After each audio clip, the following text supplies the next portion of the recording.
Hi friends पुणी थे स्वागत करुच्ची नुआ वीडियो को।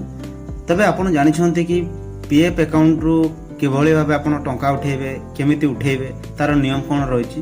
तो संपूर्ण तथ्य मु आज आपण मानको ए वीडियो माध्यम रे जणाइबी।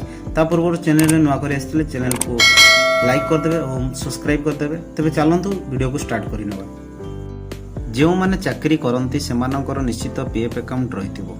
प्रति मासरे सेमाने जेउ कंपनी रे काम करंती संपृक्त व्यक्ति और कंपनी उभय प्रति मासरे पीएफ टंका जमा करती। यह एक नियमित प्रक्रिया।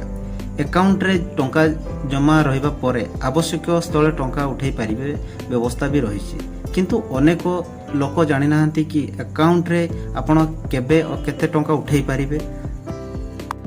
देखंतु पीएफ को नै बड़ सूचना केबे और केते टंका उठै पारिबे आपण जानिबा निहाती दरकार। टंका उठैबार कोन रहिछि नियम। ईपीएफ अकाउंट को कर्मचारी भविष्य संगठन अर्थात ईपीएफ द्वारा परिचालन करा जाए। नियम अनुसार प्रति मासरे कर्मचारी और कंपनी अकाउंट रे टंका दाखल करती। हेले जरूरी समय रे आपण भी निज अकाउंट रे टंका उठाण करि परिबे।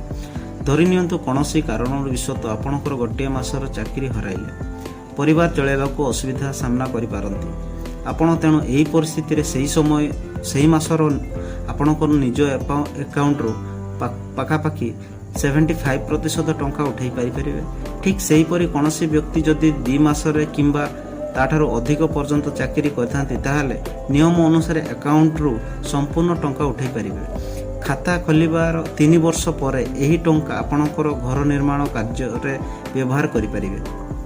देखंतु घर निर्माण लागि अकाउंट उठाई पारिबे 90% टंका। तो कौन रही जो माने चाकरी करती एवं से माने घर निर्माण करने लगी ऋण नेबा को इच्छा करती तेबे यही क्षेत्र में ईपीएफ अकाउंट रु 90% टंका उठाई पारि डाउन पेमेंट देवाकू। ठीक सही परी चाकरी करी सारिबा परे संपृक्त व्यक्ति फाइनान्स सेंटिमेंट आपणकर आवेदन करिपारिबाकू पड़ी थाए।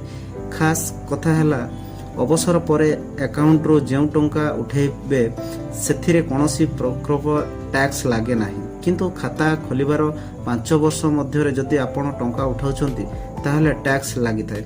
जदि 50,000 टंका आपण उठाउछंती ताहाले डीडीएल लागू हेबा नियम मध्य रहिछि।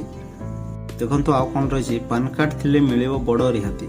आजिकली पैन कार्ड और आधार कार्ड प्रति क्षेत्र रे आवश्यकता पड़ुछि। ठीक सेही परी पीएफ अकाउंट रे भी यह जरूरी। अर्थात जेबे आपण अकाउंट रो टंका उठाउछंती सेही समय रे जदि पैन कार्ड देखाइबे ताहाले टीडीएस रे मात्रा 10% टंका कटुथबार बेले पैन कार्ड न देखाइले 30% पर्यंत टैक्स लागू हो।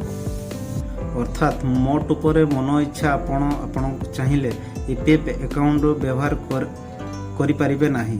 टंका उठाइबाकू हेले निर्दिष्ट नियम अनुसार आपको जीवाकू पड़िबो।